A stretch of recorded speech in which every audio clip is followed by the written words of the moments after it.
Rev it up and welcome to Cars Yeah, show number 1783.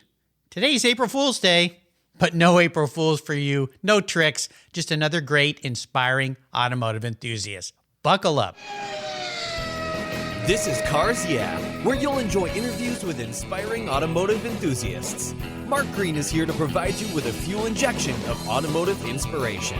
So get in, sit down, buckle up, and get ready for a wild ride here on Cars Yeah.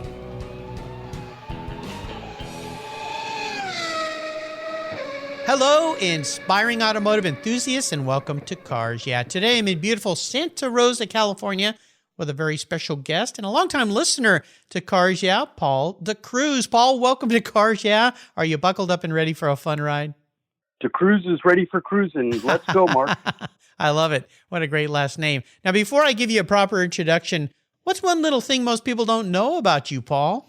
You know what, Mark? Most people don't know that I speak fluent Portuguese. My mom was from Brazil. My dad was from Portugal. Growing up, my kid friends would say, he speaks pork and cheese.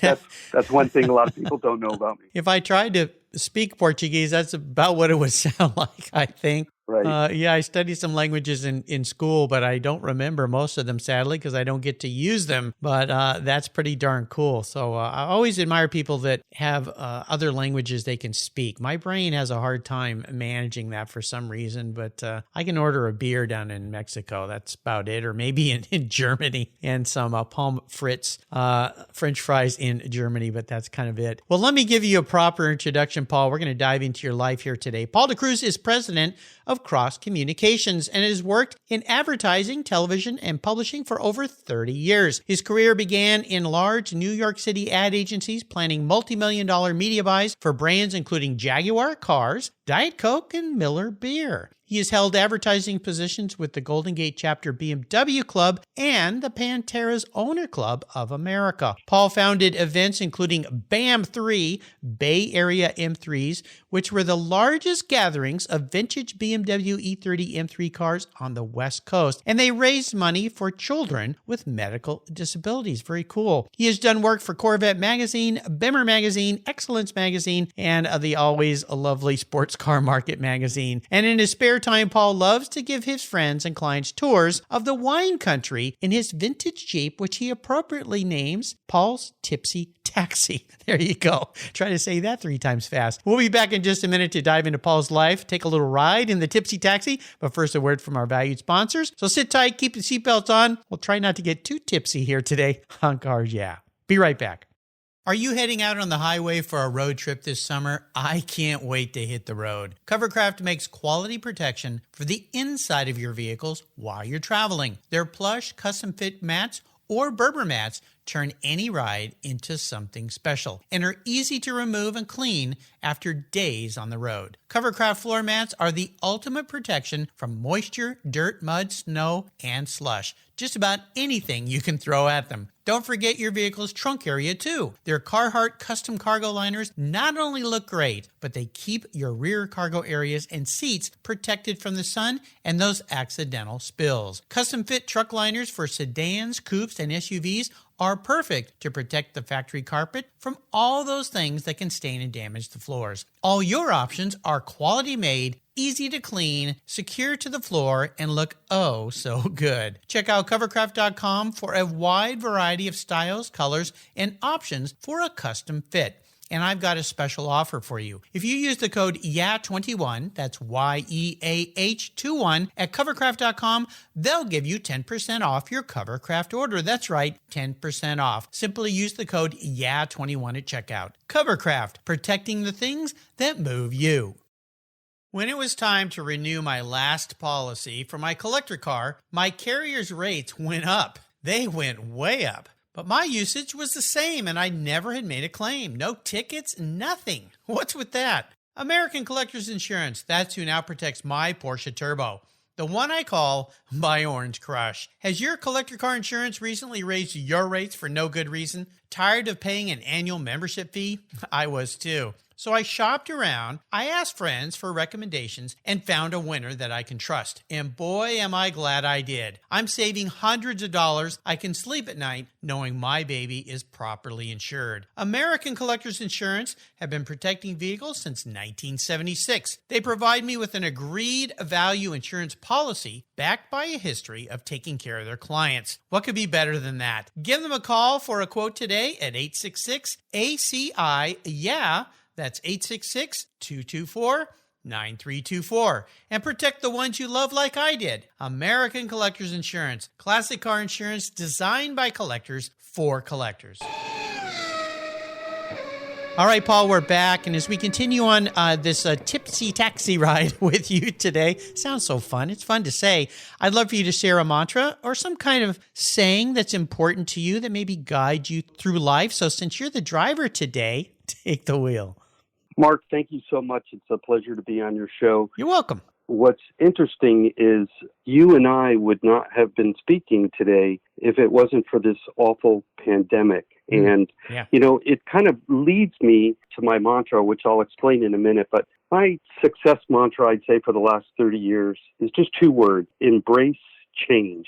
That's very difficult to do. It's easy to say, but it's difficult to do. We set up our lives to, just have the perfect routine and the perfect life. But when those things get upended, it's really, really hard to accept change and move forward. But what I have found is that there's, later in life, you find out that there's a silver lining. So if you crashed your car or you lost your job, you fight it because you don't want those changes. Mm-hmm. But later in life, maybe a year or two down the road, you realize, oh my God, I have a better job, or I love my new car. Which leads me to this podcast, because if it wasn't for the pandemic, I wouldn't be walking around listening to audiobooks and podcasts like I do right now. So I think in life you have to embrace change. I actually have it written down on several pieces of paper around my office because it's hard to do, but I'd say that's my success mantra.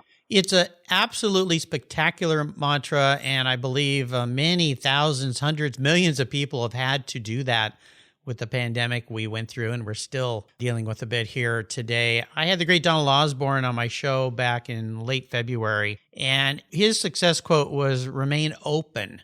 Same kind of concept. Remain open to things that come to you. Don't fight them. That includes change. That includes challenges. And it's these challenges that we're faced with that allow us to grow. And as you said, it allows me to get to talk to Paul DaCruz today and share his story with all you listeners. So I love it. Embrace change. Well, let's talk a little bit about how you've embraced change and talk about how you've taken your career as a salesperson at Cross Communications into your passion, your enthusiasm for automobiles.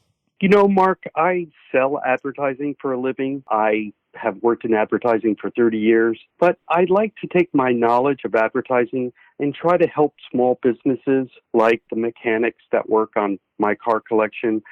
They're great at wrenching and they know a lot about cars, but when it comes to things like online marketing like Yelp, they really just don't use it or get it. And I volunteer and I try to help them increase their kind of marketing and advertising. So that's some of the things that I do that I really enjoy, taking my knowledge of advertising and helping small businesses.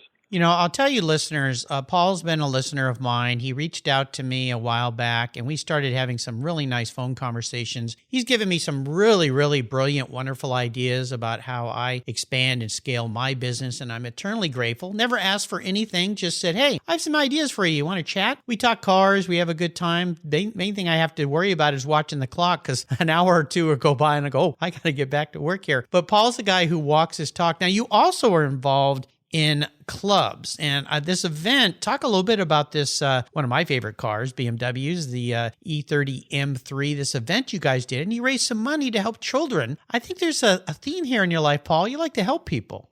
You know what, Mark? When I lived in New York City, I was on a bus going to LaGuardia Airport, and that was the first time I saw an E30 M3, and I just fell in love. And then when I moved out here to California, I just had to have that car. And turned out that I found that car. I found a beautiful example of that car. And then I started having events here in the Bay Area. They were actually the largest gathering of E30 M3s on the West Coast. I think now if you put all those cars together, they would be worth millions of dollars because that Yeah. car is just appreciated so much. But yeah, we raised money for children with disabilities, and it was a great way to get all the guys together that had that same type of marquee.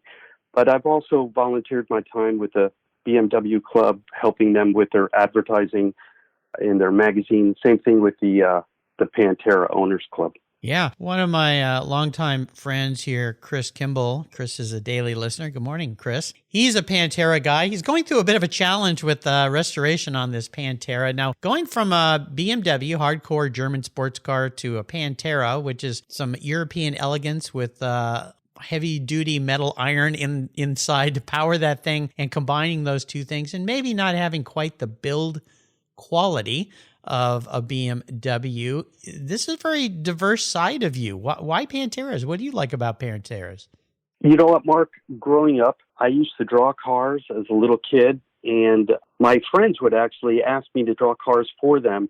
And I never knew this, but the car that I was drawing looked a lot like a Di Tommaso Pantera. And later on in my life, in our neighborhood, we'd be playing wiffle ball, and then I just heard this car rumbling down the road, and we'd all be playing wiffle ball, and we all literally just froze in our tracks, and this white Pantera came rumbling by, just like, that gurgle you'd hear from that big 350 one Cleveland. Anyway, I fell in love with that car, and I actually found the guy who owned that car and offered to cut his grass for free for a whole summer just so I could look at it in his garage. Oh, my gosh. I think he got the better end of the deal on that one. He did. He got his lawn cut for free for the whole summer. Anyway, I ended up buying a white Pantera later in my life. Oh, cool. But you know what? I love meeting guys that have a diverse taste in cars. I have cars like a Jeep CJ7. I also have BMWs. I also have a Di Tommaso Pantera. So I love meeting guys that really enjoy having a diverse group of cars because, the people you meet turn out to be a diverse group of people as well. Yeah, I always tell people, even if you're stuck in one mark, go out and experience others and meet the people because they'll share with you what they see in that vehicle that you maybe never saw. And it could spark a new interest for you, a new part of your life that'll take you down a whole new path. And of course, you mentioned the key to cars and the car hobby, it's people. That's why we're really into this thing. The cars are just a way to bring us together. It's the people we meet, like meeting people like Paul and getting to share his story. Now, Paul, as a regular listener here, I always ask about a big challenge, and you alluded to a bit of a challenge early on with the pandemic. That certainly has been a challenge, and no doubt that's affected you, but is there a big learning lesson and challenge in your life you'd like to share today? And more importantly, how did you come out of that in a positive way? You know what, Mark? I mentioned that I speak Portuguese. My parents were immigrants when they came to this country, and as a very young boy, I was asked to do adult things to help them. When I was a kid, I never realized that I was doing something difficult because I was just a kid. But, they would ask me to open and read their mail, explain their mail to them, help them do their taxes. I made my own dentist appointments. I signed myself up for Boy Scouts by myself. Yeah, I even had to go. I went to a Catholic school. I had to go to my own teacher-parent conferences to do the translation for my parents. And oh, wow. Talk about something difficult. I was not the best student. And anyway. I'm trying to imagine that where you could say, let's see, the teacher said something I do not want my parents to hear. How could I rephrase this so it sounds a little bit better? Mark, it was terrible. I'll tell you that all I wanted to do was socialize. And the nuns, I went to a Catholic school, the nuns would say that I was a bad student because they're like, all he wants to do is, socialize with his friends. And now, many, many years later, social media is like a whole career. Oh, yeah. We all do that every day, all day long, all night long. Right. Anyway, yeah, no, that was not difficult. It was not easy translating during the teacher-parent conferences. But later in life, doing things like paying to put myself through college and adult challenges didn't seem that difficult because as a young person, I was tasked to do adult things as a very, young person. I think that was one of the challenges that I had in my life, but it ended up working in my favor because, now when life throws things at me, I don't think they're that difficult compared to things I had to deal with as a younger person. I just learned to be very resourceful. Right. You grew up fast. Had to grow up fast. That's an amazing story, fascinating story. But your parents are very fortunate to have you there to do that for them and help them in the way you did. But I'm sure as a kid, you just do that. It's your parents. You want to help them out. You want to do what you can, but definitely taught you a lot of talents and skills. I mean, being a salesperson, many people are scared to death of doing that. They're not very good at it. They're not comfortable with it. And when you come across somebody who's very good at it like you and very skilled, I'm a bit in awe. And I'm sure that those early years as a young boy gave you some skill sets and some confidence, which is what salespeople really need to have, is communication skill sets and confidence that's carried through in your life, right? Yeah, that's correct, Mark. I think that when people ask me if they want to get into sales, I say if there's something that you really are passionate about, it's not difficult to sell the idea of either a product or a concept or a service when you're really passionate about it yourself. That's the advice I give to other people who want to get into sales. Absolutely. And that's the key here at Cars Yeah, is to find something you're passionate about and make that a part of your life. And it will become very, very fun. Maybe not easy all the time, but it'll certainly be enjoyable. Let's take a short break and thank our sponsors. We come back. We're going to talk a little bit more about this passion you have for cars that maybe started on that bus ride in New York. So sit tight, keep the seatbelts on. Tipsy-turvy taxi, driving in the vineyards, enjoying a day in Santa Rosa, California. We'll be right back.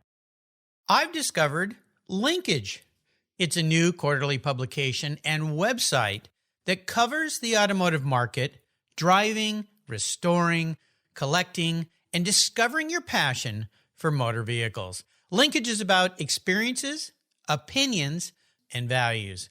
Linkage is an actual informed, reasoned opinion based on first-hand experiences. A talented Linkage team covers the automotive world, the people who share your passion and mine, smart, considered, rational, and experienced opinions, ones you can learn from and grow. That includes our passion that drives auctions and the collector car market.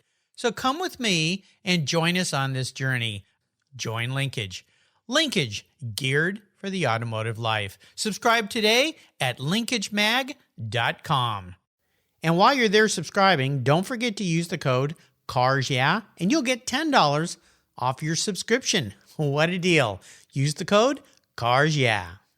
Crash jewelry is handmade from the metal of luxury cars while preserving the original factory paint. Founder Christy Shimke came up with the idea when she moved her jewelry studio into her husband's Los Angeles auto body shop. After watching beautiful Porsche ultraviolet fenders and Ferrari Rosso Corsa hoods head to the scrapyard, she developed her own unique upcycling process of cutting, bending, and sanding the metal into unique, wearable pieces of beautiful automotive art. For Women's History Month here on Cars Yeah, Crash Jewelry is giving away a special Ferrari Art Deco cuff. The cuff includes an empowering message engraved inside. Enter to win today by subscribing at crashjewelry.com. Plus, Christy is offering Cars Yeah listeners 10% off in March when you use the code CARSYEAH at checkout. That's crashjewelry.com and use the code CARSYEAH today. And don't forget to follow Christy on Instagram at Crash Jewelry. All right, Paul, we are back. You shared that story about riding on the bus and seeing that E30 M3. Is there another pivotal moment in your life when you knew that you were going to be a car guy? You know what, Mark? I shared with you some stories about a Di Tommaso Pantera and how that was kind of a pivotal part of my life. But there's another kind of vehicle that had an important influence. And one summer, I had an employer that wanted me to work for him, but I didn't have a car, so he loaned me an older kind of beat-up Jeep CJ7, and I drove that car for a whole summer, and, I just fell in love with that car. It didn't have a top. I lived on the East Coast. At night, it would get cold, so I'd drive around with the top off and a leather jacket, and, I just really kind of fell in love with that old CJ, and that was kind of when I knew I was a car guy. Yeah, the CJ7. Yeah, driving around with the top off all the time. Definitely sounds like fun for a young person, for sure. Even if it is cold, you just bundle up and have fun. Why not? Now, you've had some unique cars. You've mentioned them here. What's maybe the most special car that's crossed your life? And maybe share a memory you have about that ride.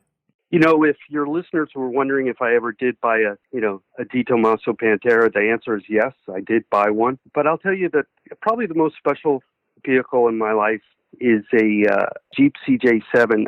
After having one for a summer, I really wanted to buy my own, but I really wanted to buy one that was just perfect. I wanted a white CJ7 that was completely stock, but looked brand new. And I looked for years, and I ended up finding one. It was a police officer that was selling it, and he told me privately that his wife was making him sell it because he was spending too much time on the Jeep. He had made it absolutely perfect, and he was really torn having to sell it. And he actually wanted a lot of money for it, and I didn't have the amount of money he wanted for it. And he told me he'd get back to me if he was going to sell it to me. And about a month later, he called me.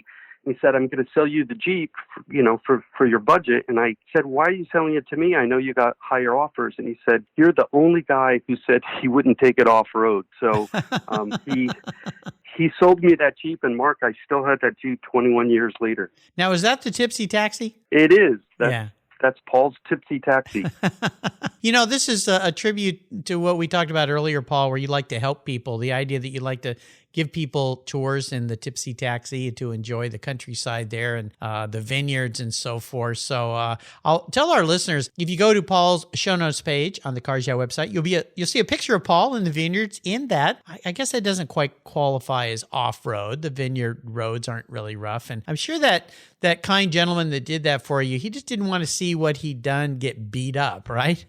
Right. You know what? I think as a car guy, we always like to sell a car and feel it goes to a good home. So that guy had worked so hard on that Jeep, it just would tear him apart knowing that he'd be selling it to a person who was just going to take it on the Rubicon and kind of trash it. I completely understand. I know when I sell a car, I always like to feel it's going to a good home. Yeah, it's always sad. I sold a great old car years ago to someone, and he did not take good care of it. And someone else I knew wanted to buy it, and they were asking me about it. And I said, oh, the thing's awesome. And I was really, playing the car up. It's so beautiful. And then they called and they said, I'm here looking at this thing. I don't think this is the same car. And he'd left it out. He hadn't taken care of it. And I thought, oh, man, all that effort I put into that car to make it so nice. And I drove it to work every day, but I just really took care of it. And this guy just didn't. He enjoyed it for a while and just parked it out of the side of his house. So it's always kind of sad. That's why it's like I say, cars we've owned are like past girlfriends. You got to just let them go. The memories are are better than the reality of bringing them back into your life. Well, here's a bit of an introspective question for you, Paul. If you were manifest as a vehicle, and this isn't what you want to be, this is more your personality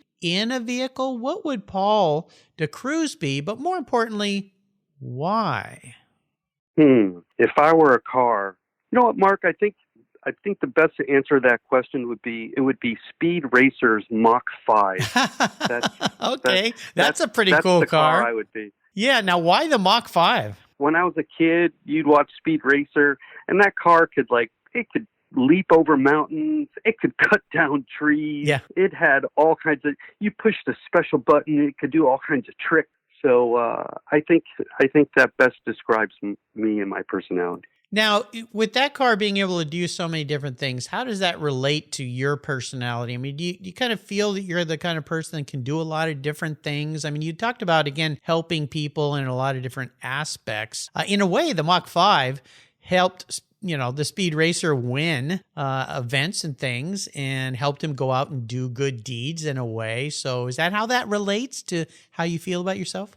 Yeah, sort of, Mark. I just think that I can be sort of kind of a chameleon. As a salesperson, you meet all different types of people, and you kind of have to adjust to different people's personalities. And I think that, as a guy with a diverse set of cars, from Panteras to CJs to German vehicles, that Mach 5 could do a whole bunch of different things. And I think that's a good reflection on my personality as well. Nice. Perfect. I think you're the first Speed Racer Mach 5, which kind of surprises me. I enjoyed that show greatly when I was a kid as well. Although sometimes they would have the car do things. I'm like, how a car can't do that? What's going on with that? But that was the graphic style of that cartoon of the day. So maybe I was being a little bit too literal with that Mach 5. By the way, I've had a guest on this show who owns a full-size drivable version of the Mach 5, which is pretty cool. Imagine driving that around. So maybe I need to connect you two so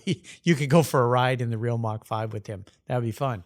Oh, wow. Yeah, with 1,700 past, guests, I could have sworn someone else had said Speed Racers Mach 5. So if I'm the first one, I feel real honored, Mark. Thanks. Oh, you're welcome. You're welcome. For you listeners, will remember guest Don Gottwald, who was guest number 1403, I believe. He's the president of Digital Data and Mobility Solutions. Yeah, he's got like a real live full-size version of the Mach 5, which is, again, pretty darn cool. I'm just imagining, how fun that would be. It's like driving around the Batmobile, which is pretty cool. Right. So, maybe I can pry that out of his hands and let you borrow it for a couple days to drive around Santa Rosa. All right, Paul, we're up to the checkered flag. Here we go. Some quick questions for you. Let me ask you this. What's one of your personal habits you believe has contributed to your many successes? You know what, Mark? I make lists. Every morning. I find it a lot easier to have things written down than having to remember everything I need to do. And at the end of the day, I love checking off things that I've gotten accomplished. So I'm a big list maker. I think that's really important. It's helped me. Now, I work on a computer all day long, and on my Mac, there's a little app thing called Notes, and I have it up on my screen in the upper left-hand corner. You can shrink it down to just a yellow bar. I've got it in yellow, and it's titled Today's Goals. And every morning, the first thing I do is I open that because the night before, I set the next day's goals. And it really does help me remember. I've even gotten up in the middle of the night when something's hit my head and I've come out my computer and I put it in there because I'm afraid when I go back to sleep and wake up, I'll forget what was it that was so important. But I like to do the same thing. I just do it in a digital way. Plus, it automatically goes on to my mobile devices. So if I'm somewhere else, I can tap on that and say, oh, that's right. I got a doctor's appointment. I need to head over to that. So lists. Yeah, very, very important and very successful thing to add to your daily ritual. Now, if I could arrange for you to sit down and enjoy a drink or a meal with anyone in the automotive industry, living or someone who's passed, who would it be? It would be Alejandro Di Tommaso. Ooh, yeah. I would have loved to sit down and have a drink with him, talk to him about all kinds of weird stories about the Pantera or designing and launching the Mangusta back in the 60s. I think he'd have some real fascinating stories. Now, he was from Argentina, correct? That's correct. He was from Argentina, and he ended up marrying a very wealthy woman in Italy. Actually, the Di Tommaso logo are the colors of the Argentinian flag. Yes. A lot of people don't know that, white and blue. Yeah, my wife lived in Argentina for about 4 years. She loved that part of her life. She was in high school. And of course, the De Tomaso Mangusta, when I was a kid, was the one for me. And there was a kid in our school whose dad was a doctor, and he always had cool cars. He had a Miura XKE, a Jaguar E-Type. And I remember he drove up to school one day on the new Mangusta, and I just about lost it, like you did with that Pantera. I'm like, what is that thing? It's like the coolest thing ever. And I got a ride in it, and I've always loved those cars ever since. I've heard, though, they're not the greatest cars. Panteras are probably a little more comfortable, a little more usable.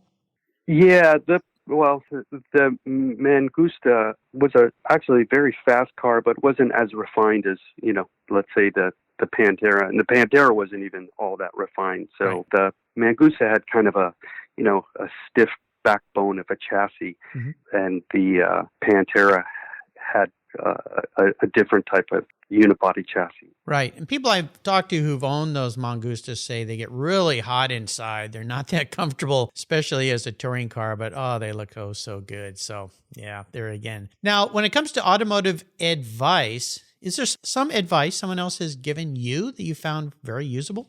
One of my friends once said, listen, before you go buy a classic car, make sure you find a great classic car mechanic.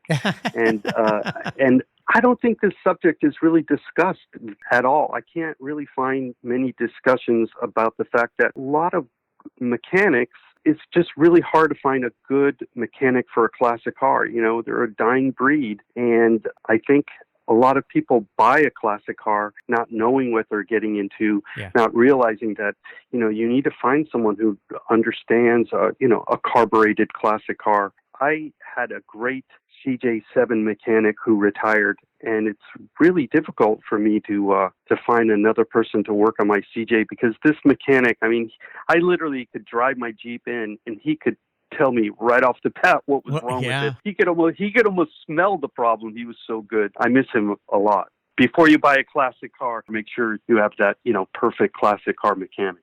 Absolutely. Those gray-haired guys or no-haired guys that are fading away are so valuable. And there's so many slots open for young people that want to get into the business today of taking care of these old cars. They're going to be around for a while. So there's an opportunity. Tech Force, charity of choice here at Cars Yeah, they help young people get into those fields. Now, when it comes to resources, is there a go-to for you you'd like to share? Some place you find yourself quite often? You know what, Mark? I have a small collection of BMW Z3 Coupe, and there's a guy who has a website. His name is John Martin. His website is mcoupebuyerguide.com, and I go to that website just pretty much every day just to see what cars are for sale online. But his site is very unique in that it scours the whole internet, and it finds every M Coupe or Z3 Coupe that is for sale. He takes that information, he puts it on his website, and the cool feature of his website is that when a car is sold, he keeps it and archives it. And so when this car appears 2 or 3 years later, when it's listed, there's a button that says previous sale. So you can follow this car and see the history of this car being sold. So if you see a car for sale, you can click, previous history and see how many times the car has been sold, or if the interior's been changed, or what modifications have been done. Mm-hmm. And it's really, really cool feature that I think that in the future I could see other car websites incorporating that feature. Because to be able to look back and actually see the photographs of the car for sale 2, 3, 10 years ago, that's a really, really cool feature. That's why I love going to that website. It's a great website. And for listeners out there, of course, the BMW, the M Coupe, that car is such a unique vehicle. And it was one of those kind of polarizing cars that when it came out, people either loved them or they went, what is going on with BMW? Right. I always have loved them because I like touring cars, the classic European station wagons. And to me, it looks like a little mini race car station wagon type car. I've always liked the looks of it. I only got to drive one once, and I thought it was brilliant, really fun little car to drive. They're kind of a cult car, if you will. Some people call them the clown shoe car because they've got that funny shape. But that website is awesome if you have interest in those cars. And I do love that feature where you can track a car and trace it as it goes through different buyers' hands and changes. Now, is there a book that you've read that you'd like to share? You know what, Mark? I listen to a lot of audiobooks. One book I really enjoyed listening to was a book called Skunk Works. It was the story of the U-2 spy plane. It was a kind of all about Lockheed Martin and Bill Rich, who talks about all kinds of interesting kind of secrets that Lockheed Martin had with the different stealth fighter planes and the U-2. So I think Skunk Works would be a great book for any of your listeners. Yeah, it really is a cool book. It's authored by Ben Rich and Leo Janos, if I'm saying his last name right, but it's a really, really unique look into some secret. It makes me wonder what's going on right now. What are the skunk works happening now of aircraft that we are going to see 10, 20 years in the future? We have no idea what's coming. Totally. It's got to be insane. Yeah, totally. I mean, it's got to be insane what's happening. All right, Paul, we're up to the checkered flag. This last question, it's a bit of a doozy. I'm going to buy you a collector car today, but you're a regular listener, so you know all the rules of engagement here that make making this decision extremely challenging. What am I buying for Paul DaCruz today? Oh, Mark, that's an easy one. Oh, yeah? Yeah. Listen to this. If Speed Racers Mach 5 and a Di Tommaso Pantera got married and they had a baby. Yeah. If they got married and had a baby, it would be the 1969 American Motors AMX3. You'd have to Google it, but and actually I even have it on my computer screen right now. Yes. That car, they only made a handful of them. They were prototypes. They were really just a concept car. But actually, the prototypes were made of metal. They were actually made by Bizzarini in Italy. But the shape of that car, the look of that car, it really looks just like you took the Mach 5 and the Di Tommaso Pantera and made them one car. Yeah. So I've always loved that car. Could never buy one, and so that would be my dream car. I'm glad you picked that vehicle. I saw the restored version of that car on the lawn at Pebble. It was actually the first AMC car to ever win at Pebble Beach. It's a beautiful gold-colored vehicle. I walked up to that, and it reminded me of a Hot Wheels car that I had, and I don't remember the name. It looked like a prototype car, but it looked very much like this car. It was brown, kind of a brown metallic color. I got to go dig that out of my Hot Wheels collection and look underneath. But that was probably one of my favorite Hot Wheels after the Matchbox by Lesney kind of went away and Hot Wheels came out. But that vehicle... Oh, man. Did you get a chance to be at Pebble Beach when it was on the lawn? That particular year, I did not. Oh no. But I have seen another version of that car at another car show. Honestly, I can't remember. It may have been Concorso Italiano, but I'll tell you that when I looked inside, the interior it was a little kind of weird and disappointing, but still, it's my favorite dream car. There's also a yellow version. I believe they had that at Pebble Beach as well. Part of the Bizzarini class. It was a second AMX3, I believe, yellow number 5, owned by a guy in Washington, Bernie and Joan, his wife, Carl. That car, pretty cool too, but I like the gold one better. I think it's just the color worked on it, which is not a color I would typically pick for a sports car, but it's not even a root beer. It's lighter than that, but it's kind of like copper. Copper, right? Yeah, there's a good word. Copper, yeah. Oh, man, you picked a nice car, my friend. Very, very cool. Paul, you take us on another great ride as you've always taken me every time we get to chat on the phone. I'm very, very grateful for your friendship. I want to thank you for sharing your life's journeys. Before I let you go, could you share us one little parting piece of wisdom or guidance before you rip off through the vineyards in that beautiful American Motors AMX3? You know what, Mark? This is just kind of advertising 101. It just drives me crazy when guys are trying to sell a really nice car and they have really just kind of nasty, old, dirty, worn-out floor mats. I mean, I know. Spend the $100 and put in nice, fresh, beautiful floor mats. Not only will the car look better, present better, photograph better, but when the prospective owner gets in it, it'll actually smell like a new car. So every time I sell a car, I always buy brand new floor mats. And when the buyer opens that door and he just sees how beautiful it looks inside, it doesn't look like I took my old floor mats and I try to wash them and they're, faded and ugly. You just spend the $100. When you're selling a car for thousands of dollars, the $100 investment will, help you sell that car. So, Paul, you're a man after my own heart. My longtime listeners know one of the first and longest advertisers I've had here, Covercraft. I've used their products since high school. What you just said is exactly true, and I got to plug the pitch because I'm gonna do you proud here, Paul, and be the sales guy. Covercraft, if you use the code YEAH21, you get 10% off. So buy yourself a new set of floor mats. And you know what I've done? I keep my cars a long time, and every couple of years I buy a new set of floor mats, whether I need them or not. It just makes the car feel new. It makes it look new. And your example there is brilliant. Buy a new set of floor mats and put it in that car before you take pictures and sell it, because that person buying it will go, man, this person really loved this car. And you'll get a little extra money. You'll get that money back. I guarantee you. And you know what? Buy a car cover while you're at it. YEAH21. Use that code. Are you proud of me, Paul?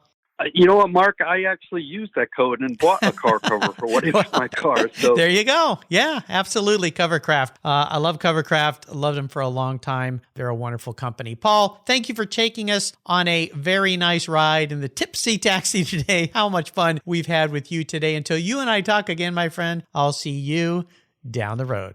Thanks, Mark. Have a great day. Bye-bye. You're welcome. How did you discover your path to a fulfilling life? Too many young people flounder in finding an education and a career that fits. But for those who have a passion for cars, trucks, and motorcycles, and who love working with their hands, problem solving, and fixing things, a career as a professional auto technician is incredibly rewarding. Cars Yeah is pleased to team up with TechForce Foundation, our charity of choice, in bringing scholarships, technical education, and hands-on experience to young people so they can discover a possible future. Join me and lend your support by visiting techforce.org today.